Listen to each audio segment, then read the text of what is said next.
we're using our zygomatic processes, most are bearing most of the load to like kind of pry apart, realizing that this is going to have a lot of pushback. So realize, we're prying apart a real thick rim.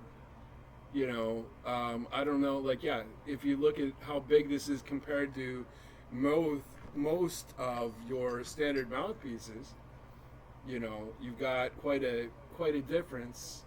And so, considering that, when you're playing, I don't know if you can really. I'm not showing this quite right, but yeah, you get the gist that this is like a wider rim, and it's a shallower bowl. So we're really we're trying to use the rim in a way, and we're like I said, we're kind of we're wearing like a harness, like we've got like this big tube, that's this thick tube that we're feeding our face through, more or less, and we're prying our way through it, boring our way through it, tunneling our way through it with our zygomatic processes. But really, it goes all the way back. This is going back, like on our post-auricular region, all the way back to our occipital region. So,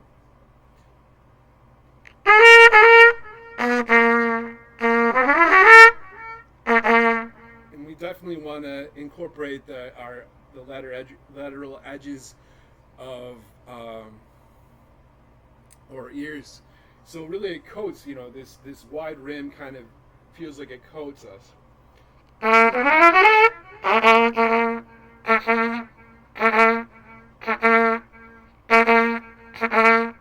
And how deep we want to go into the horn, when we're playing, we're coated in this mouthpiece, we need to go a little deeper probably into the horn, like we're really coming through the bell, or at least all the way through the lead pipe.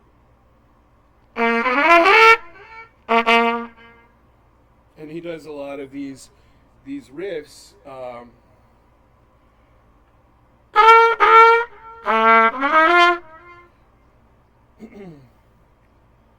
One thing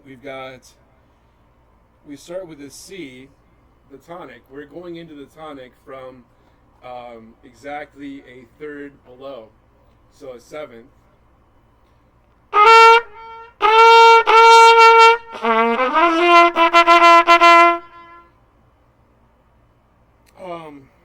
And then we have a whole note that's a major third. We just stay on the note, more or less. Because the chord switches to an A root, but we'll just stay on the C, which is actually a major third. And that's kind of a nice, it's already like kind of interesting, because the rest of the band or orchestra is going to be in a minor key with a kind of with probably a B, and the C really kind of enriches. In that case, it doesn't really, especially when it changes to a D7. That's going to be, right on target, because what's the seventh of D? It's a C. So if it was in doubt before, it's going to be less in doubt thereafter. So then there's another acciaccatura to a B.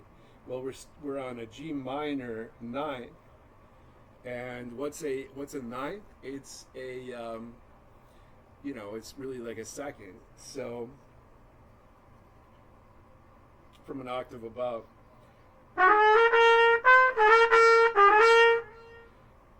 So we start with a B, which is basically we're starting with the ninth.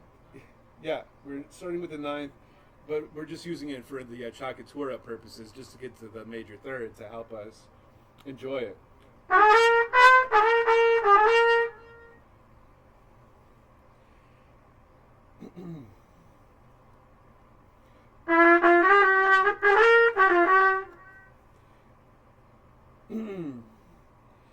and then we're using the B flat.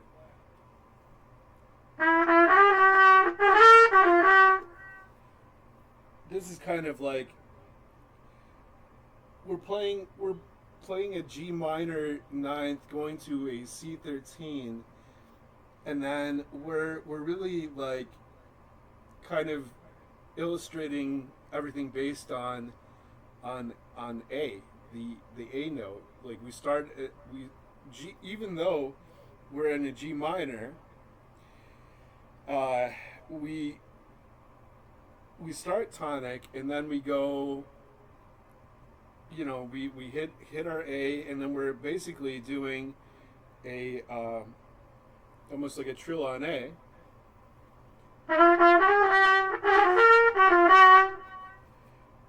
So we use our B flat, come back down, and then back to our B flat, and then we use that to push off to our C, which is our second tonic tone, the C13. Come back down, hit that A again, down to G, which is the chord before, but it gives it a sense of cohesion, and then we change to the tonic for the A7 chord that's coming up in the next measure.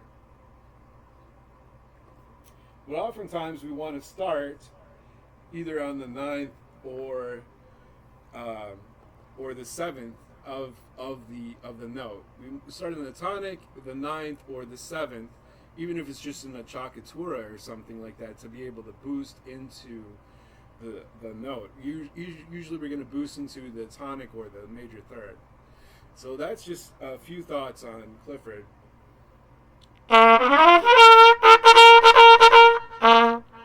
And he does a lot of, these 30-second scales to a point. Let's see, like for G minor 7th, we go from, we go up to the next note. We just go, like, you go from G up an octave to like a C2, like a C in the scale. So easy to hit, but so this is in measure 12. So it starts with the rest, and then we go.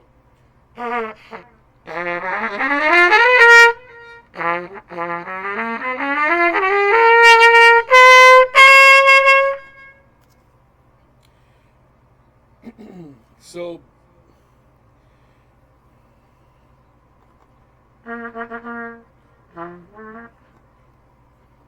G, A, G, A,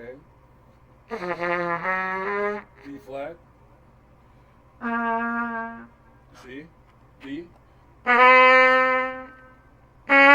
E, F natural, G, which is still on the chord. So we've gone up an octave, and then A.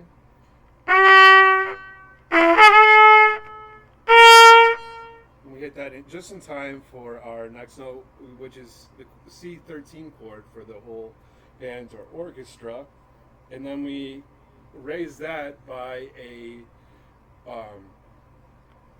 by two semitones.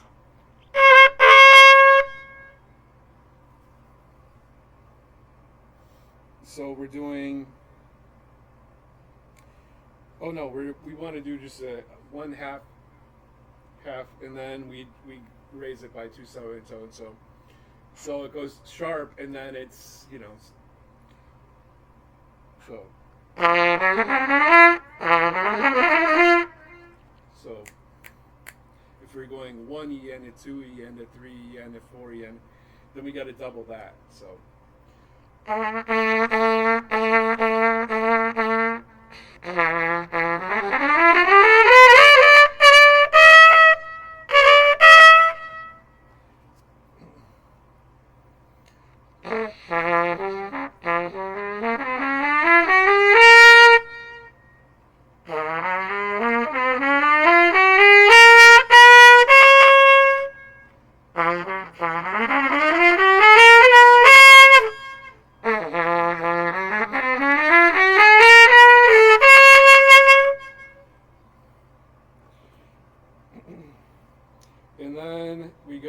to, yeah, we're doing a third, but we're starting half step below, so Chakatoria.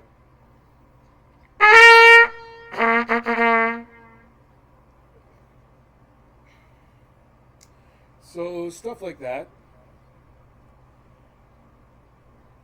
Or sometimes we just start a third above, like if we're playing a G minor ninth, then we might start on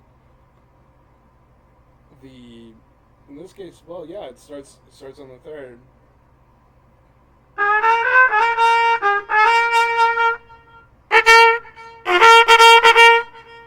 I think, and by the way, we need to use our full, as much of our lip as we can, in the middle of this bowl, because there's not much bowl to have all that pillow, if you will. So to be able to make the most out of the shallow, and we're going to use our, what is this, auricularis or something? I might have to look it up, but we're going to use a whole lot of our upper lip, to be able to support, to be able to fill in the space. The pillow goes around us, around our head, around our skull, laterally, I feel like, and our lips kind of just really cushion the bowl, the shallow bowl.